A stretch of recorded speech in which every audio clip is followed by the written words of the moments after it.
பாக்யா வீட்டுக்கு போனதும் கோபிக்கிட்ட ஏன் என்னை பேசவே விடலை, சுதாகரும் அவங்க பையனும் அவ்வளோ பேசுகிறாங்க, நீங்கள் ஏன் என்னை பேசவே விட மாட்டேங்கிறீங்க, நம்ம என்ன தப்பு பண்ணோம், தப்பே பண்ணாமல் ஏன் பயப்படணும் அப்படின்னு சொல்லி கேட்பாங்க.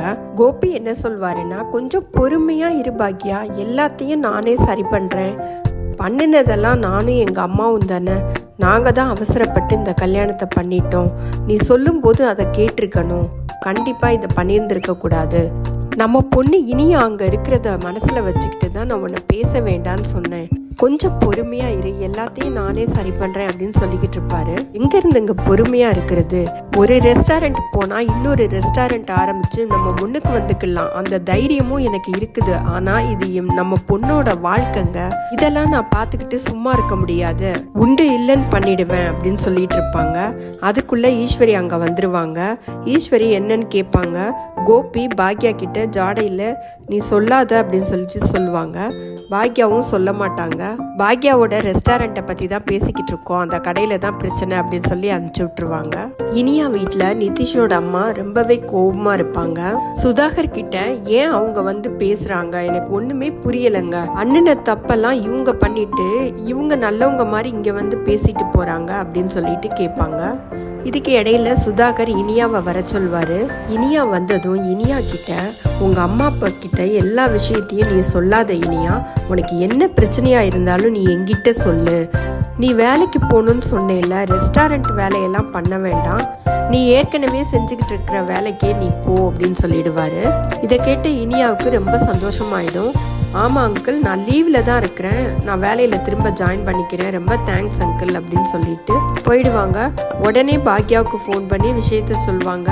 பாக்யாவும் ரொம்ப சந்தோஷப்படுவாங்க. நீ எந்த விஷயமானாலும் என்கிட்ட சொல்லி இனியா, ஏன் நீ என்கிட்ட சொல்லவே மாட்டேங்கிற, இந்த விஷயமா இருந்தாலும் இனிமே என்கிட்ட தான் சொல்லணும் அப்படின்னு கம்பல் பண்ணி சொல்லுவாங்க. இனியா போனதுக்கு அப்புறமா நிதிஷோட அம்மா சுதாகர் கிட்ட ஏன் இப்படி பண்றீங்க, இனியாவை ஏன் இங்க இப்ப வேலைக்கு அனுப்புறீங்க, கொஞ்ச நாள் கழிச்சு பார்க்கலாம் தானே சொன்னீங்க, ஏற்கனவே அந்த பையனோட சேர்ந்து அந்த பிரச்சனை தான் ஓடிக்கிட்டு இருக்கு, இதுல வேலைக்கு போறது ரொம்ப அவசியமா அப்படின்னு சொல்லிட்டு கேட்பாங்க.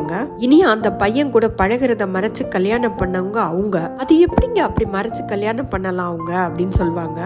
சுதாகர் என்ன சொல்வார்னா, நம்ம பையனை பத்தி நீ மறைச்சதை மறந்துட்டியா, நம்ம பையன் ரொம்ப நல்லவனா, நாம மட்டும் எதையுமே மறைக்காம கல்யாணம் பண்ணிருக்கோமா என்ன, கொஞ்சம் விட்டு கொடுத்து தான் போகணும், இனியா எல்லா விஷயத்தையும் அவங்க வீட்டுல சொன்னா என்ன ஆகும் நீ யோசிச்சு பாரு, இனியாவுக்கு ஏற்கனவே அவங்க அம்மாவோட 2 ரெஸ்டாரண்ட்டையும் நான் தான் வாங்கியிருக்கேன்னு தெரிஞ்சிருச்சு, இப்ப இந்த விஷயமும் நிதிஷை பத்தின எல்லா விஷயமும் தெரிஞ்சதுன்னா அவங்க அம்மா அப்பா கிட்ட போய் சொன்னா இனியா நாளைக்கு அவங்க வீட்டுக்கே போயிடுவா, அவங்க வீட்டுக்கு கூட்டிட்டு போயிடுவாங்க, அப்ப நிதிஷோட நிலைமைய கொஞ்சம் யோசிச்சு பாரு, எல்லாத்தையும் மனசுல வச்சுதான் நான் இப்படி பண்ணிட்டு இருக்கேன், அவன் வேலைக்கு போகட்டும் அப்படின்னு சொல்லிடுவாரு. பாக்யாவோட ரெஸ்டாரண்ட்ல ஏற்கனவே ஒரு பெரியவர் அன்னைக்கு வந்துட்டு எங்க அம்மா ஒரு ஸ்வீட் பண்ணி கொடுப்பாங்க, அந்த ஸ்வீட் மாதிரி இது வரைக்கும் நான் சாப்பிட்டதே இல்லை, யாருமே இப்ப எல்லாம் அது மாதிரி பண்றது இல்லை அப்படின்னு சொல்லிட்டு போயிருந்திருப்பாரு.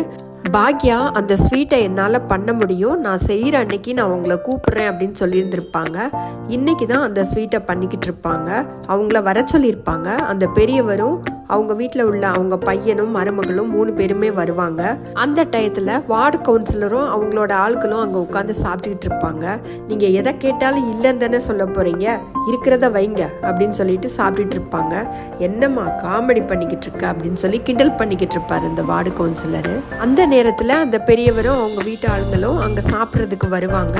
பாக்யாவும் அந்த ஸ்வீட்டை பண்ணியிருப்பாங்க. அந்த ஸ்வீட்டோட பேரு உட்கார அப்படின்னு சொல்லுவாங்க. அந்த பெரியவர் அதை சாப்பிட்டுட்டு ரொம்பவே நல்லா இருக்கு, அப்படியே எங்க அம்மாவே சமைச்ச மாதிரி இருக்குது, ரொம்ப நல்லா இருக்குன்னு பாக்யாவை ஆசீர்வாதம் பண்ணிட்டு நீ மேலும் மேலும் நல்லா வளரணுமா அப்படின்னு சொல்லிட்டு காசு கொடுப்பாரு. பாக்யா வேண்டான்னு சொல்லிட்டு வாங்க மாட்டாங்க. இதையெல்லாம் வார்டு கவுன்சிலர் பார்த்துக்கிட்டே இருப்பாரு. அதுக்கப்புறம் அந்த பெரியவரும் அவங்க வீட்டாளுங்களும் போயிடுவாங்க. வார்டு கவுன்சிலர் கிளம்பும் போது இன்னைக்கு அதிசயமா பைசா கொடுப்பாருங்க. பாக்யாவும் அதை வாங்கிக்கிட்டு பேலன்ஸ் கொடுத்துருவாங்க. எனக்கு என்னவோ அந்த வார்டு கவுன்சிலர் முழுசா திருந்தி பாக்யாவுக்கு சப்போர்ட்டா இருப்பாருன்னு தோணுது. இனியா அவங்க வீட்டுல இருந்து வேலைக்கு கிளம்பிடுவாங்க. சுதாகர் இனியா கிட்ட நம்ம வீட்டுல நிறைய கார் இருக்கு, அந்த கார் எடுத்துட்டு போமா அப்படின்னு சொல்லிடுவாரு. இனியா கார் எடுத்துட்டு நேரா அவங்க வீட்டுக்கு போவாங்க. அவங்க பாட்டியை போய் பார்ப்பாங்க. அவங்க பாட்டியும் ரொம்ப சந்தோஷப்படுவாங்க. என்ன இனியா அம்மா கையால சாப்பிடணும்னு வந்திருக்கியா அப்படின்னு சொல்லிட்டு அவங்க பாட்டி கேட்பாங்க.